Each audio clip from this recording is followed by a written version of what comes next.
Tuesday practice, and we need to have a great week of practice. Control the controllables. What we control is our effort and our preparation, and we have to have a great team mindset throughout the whole week in regards to this team that we're going to play on the road Saturday and execute at a high level, really, because this is a very significantly improved football team from last year in virtually every area, and they're good, and it'll be a very tough challenge, and we're going to have to eliminate some of the mistakes we've made on the road the last 2 weeks or last 2 times we've played on the road, pre-snap penalties and turnovers, things like that. So we're going to have to play well, we're going to have to play really well. So we had a pretty good day today, we're going to have a great day tomorrow. Questions? Looking, back at Texas State, was there anything that you noticed on film that you didn't notice immediately after? Always, when you look at film, they always do a thing or two different in all 3 phases, and second, third time through it, you continue to pick up more. I thought we played well up front, really, and took it to them physically on both sides. They had a couple runs come close to spitting out of there against our defense. And, they had an opportunity or two that they didn't take advantage of in the passing game. And like I said before, it was tough conditions. They changed the way they punted, punting away from our returner, and got some good bounces. I mean, we lost 83 yards after the bounce Saturday on 4 or 5 different punts. So a lot of areas to clean up. Hearing the name NFL Network to go along with the Dukes game, what does that mean to you? I think all exposure, national exposure, we're getting significantly more now. It's just a great thing for the university athletic program and the football program. And, we've been on the national platform before, but I'm glad they picked the game up, and, we're looking forward to it. Coach, you talked about the effort, enthusiasm, and stuff like that. Talk a little bit about that and how do you keep that at a high level? It's something you don't want to have to coach. You want your guys to bring that, but is there something that you can do to try and keep that at a high level each week? That's always the goal, and for this game, last game, good practices today, being in the present moment. But I just think our culture and our tradition and what we have built here through the years, there's sort of an accountability with the current team and a style of play and the way we play the game. And we do have some new faces and some pretty significant roles this year, but they've been able to sort of assimilate. And I think in the first game, they sort of got it started on the right foot. And, we've been playing fast, physical, relentless ever since. Not always perfect, but the thing that it was encouraging to me was 0 penalties this week. The ability to play fast, physical, but smart and disciplined in terms of no foolish penalties. Is it encouraging too that you're still not playing your best football, but you're still putting you're playing well defensively, having a lot of yards on offense, and still leaving a lot out there? Is that encouraging to you as a head coach?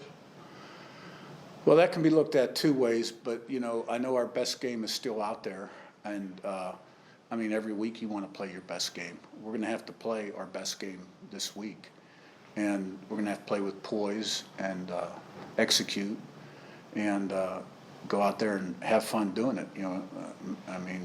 Throw and catch, block the right guy, and pass protection, and do the little things you got to do to be successful. The conditions last Saturday were hard on both offenses, and you saw it show up in the number of fumbles and things like that.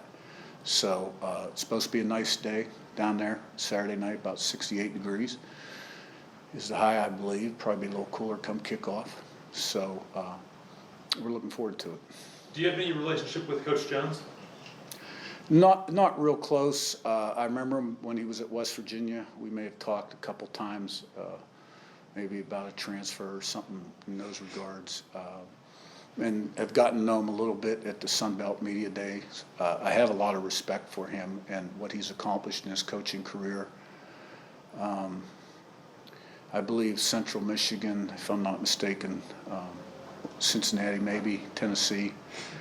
Thought he did a good job at Tennessee. I mean, he had a good record at Tennessee. Now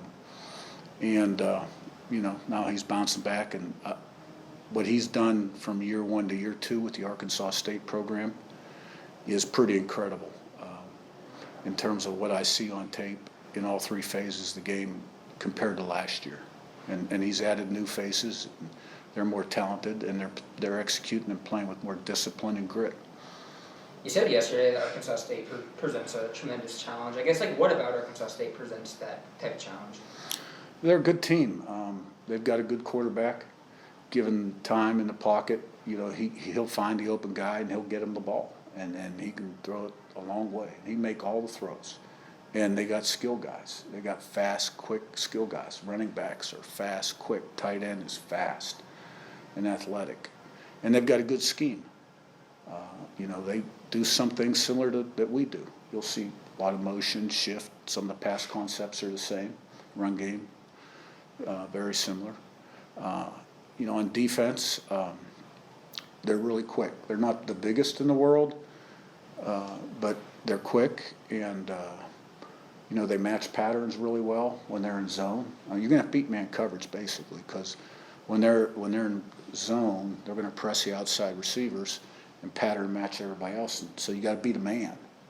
And when they're not in zone, chances are they're blitzing 6 guys and playing 2 under 3 deep or 4 deep. And you got to get the ball in your hand quick, find the open guy. And those, a lot of times, are run stop blitzes. And then they've got a 3-down package for 3rd and long. And, they'll mix it in there during the course of the game, 4 or 5 different coverages. So you got to prepare for that too. They got athletic guys on defense, and they roll some people at various positions. Safeties are much improved over last year, as are the corners. And they got some down guys that create problems for you. And number 5 was really has been a terrific player and got hurt a couple of weeks ago. He did return last week. So. Have you seen Mateo grow through his time in the program, and why do you feel like maybe players gravitate towards him as a locker room leader? Well, he's probably got some leadership qualities, I'd say. When I first came here, he was kind of a young guy, and I've really seen him mature through the years. And, he's really a smart football player that gives great effort, loves playing the game. So I think when guys see that on the field and a guy represents himself a certain way, the younger guys tend to gravitate toward a guy like that. Kind of bouncing off that, how have you seen him, help Jalen and Torres kind of stepping into this starting role, kind of being that older guy in that right now? Mm-hmm. Well, I heard both of them mention, that he helps them out, and because he's the older guy with the wisdom that's been in the defense and knows the ins and outs. They're younger guys still.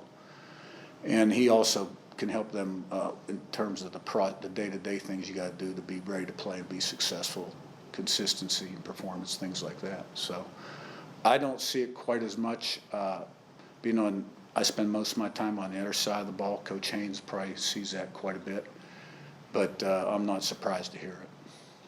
And I know you touched on it a little bit over the weekend, but how impressive is it, to see Torres and Jalen kind of step into the roles that they've had and have found really immediate success there? Well, you use the word impressive.